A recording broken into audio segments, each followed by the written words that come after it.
Bienvenue sur Africa 24 dans la nouvelle édition du QG Weekend. Voici les titres de l'actualité.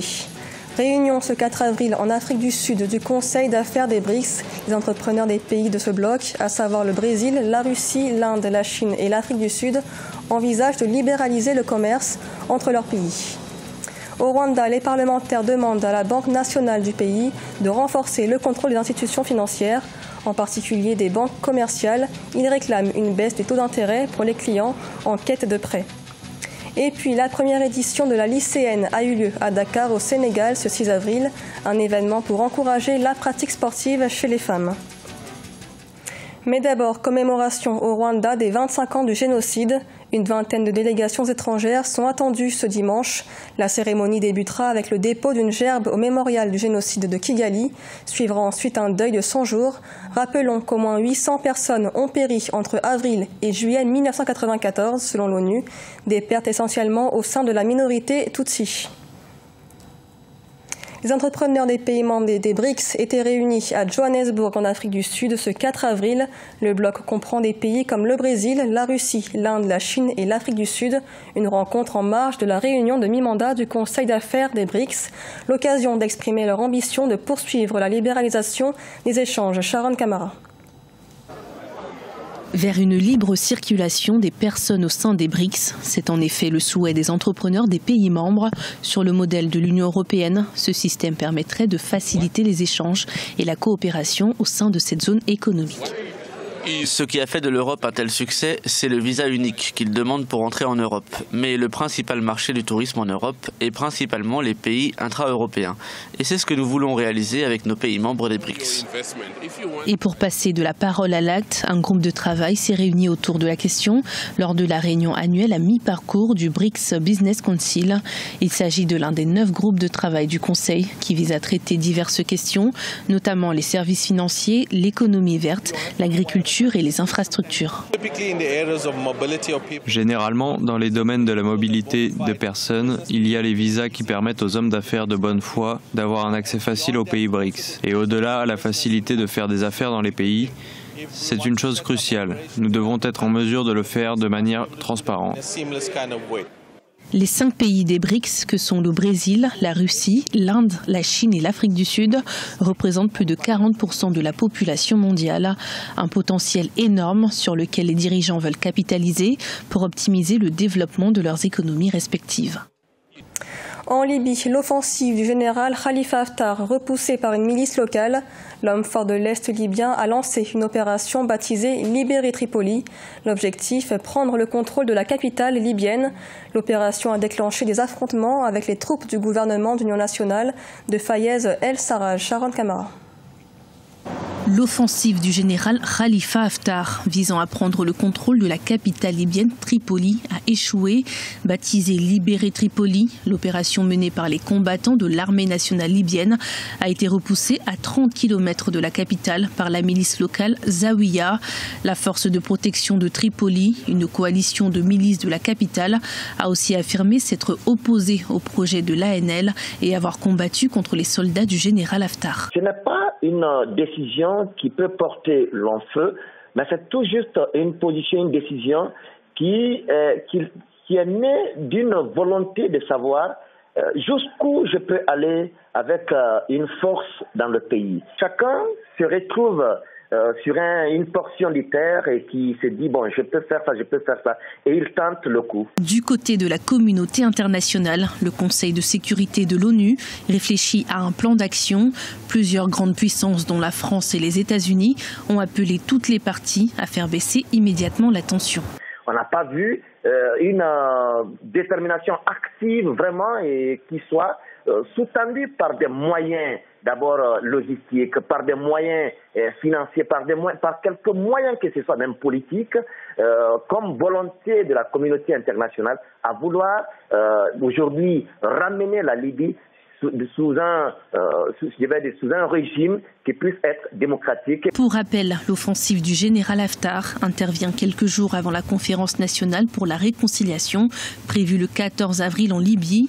La rencontre vise à apaiser les tensions et surtout à trouver un accord en vue de la tenue des élections dans le pays. Dans l'actualité également, en Guinée-Conakry, une quinzaine de membres de l'opposition remis en liberté. Ils avaient été interpellés ce vendredi après avoir manifesté contre la reprise des travaux de l'Assemblée. L'opposition dénonce la prorogation du mandat des députés jusqu'à l'élection d'une nouvelle Assemblée. Une prorogation décidée en janvier dernier par le président Alpha Condé. L'élection de l'Assemblée était initialement prévue en septembre-octobre 2018.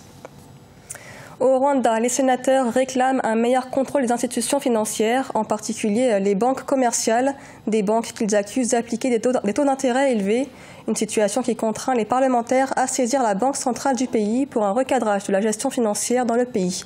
Néné Claude Bessa.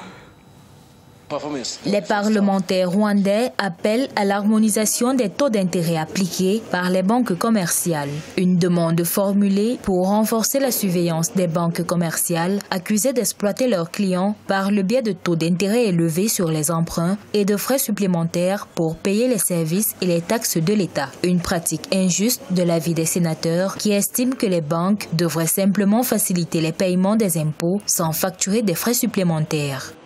La loi doit être claire sur la liste des taux d'intérêt harmonisés par les banques et qui doivent être publiés pour l'information des clients. Ce n'est pas tous les taux d'intérêt qui vont être réglementés. Il y a des taux d'intérêt qui vont beaucoup plus être liés aux services bancaires. Les services bancaires dépendront maintenant du marketing de chaque banque et de la compétitivité de l'offre de services de chaque banque. Les parlementaires ont également demandé à la Banque nationale du Rwanda de poursuivre les discussions avec les banques pour faire en sorte que les taux d'intérêt appliqués aux clients en quête de prêt soient réduits par rapport au taux actuel de 17% demandé par la plupart des banques commerciales. Les députés ont le droit de s'insurger, mais s'ils s'insurgent, ils doivent s'assurer que la loi existe et est appliquée, mais s'assurer aussi que la Banque centrale joue son rôle, de veiller à la stabilité du taux directeur, beaucoup plus au niveau des emprunts, pour dire voilà le taux directeur et c'est sur ce taux-là que les banques appliquent quelques fiscalités et ça devait être le taux du marché. Pour l'heure, le Sénat et la Banque centrale du pays tiendront une réunion consultative pour déterminer la manière dont la banque veille à assurer la gestion financière efficace et sûre dans le pays. Au Sénégal, Dakar a accueilli la première édition de la lycéenne ce 6 avril, un événement 100% féminin. Plus de 3500 jeunes filles ont participé à une course dans la ville. Objectif, valoriser le sport féminin et sensibiliser aux bonnes habitudes d'une pratique sportive régulière. Reportage de notre correspondant Elan Ndiaye.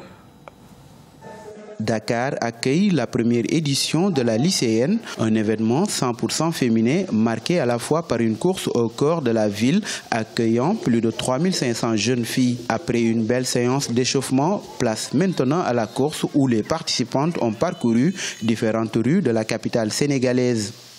De participer à une course 100% féminine, c'est bon pour la santé, pour le corps. Cet événement participe à promouvoir le sport scolaire et la pratique sportive auprès des jeunes femmes.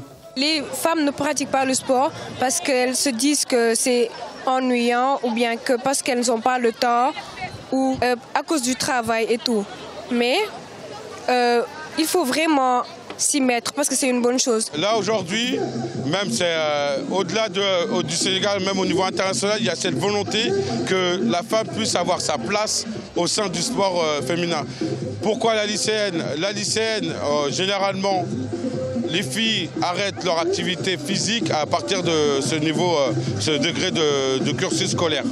Donc du coup, il était important de créer un événement et aussi une campagne de sensibilisation autour du sport auprès de cette cible-là.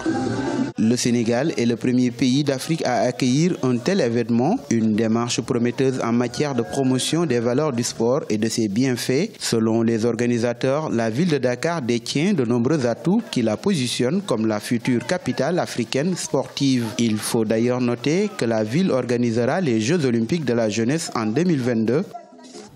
Ce journal a été réalisé par l'ensemble de la rédaction. Merci de l'avoir suivi. L'actualité continue sur Africa 24.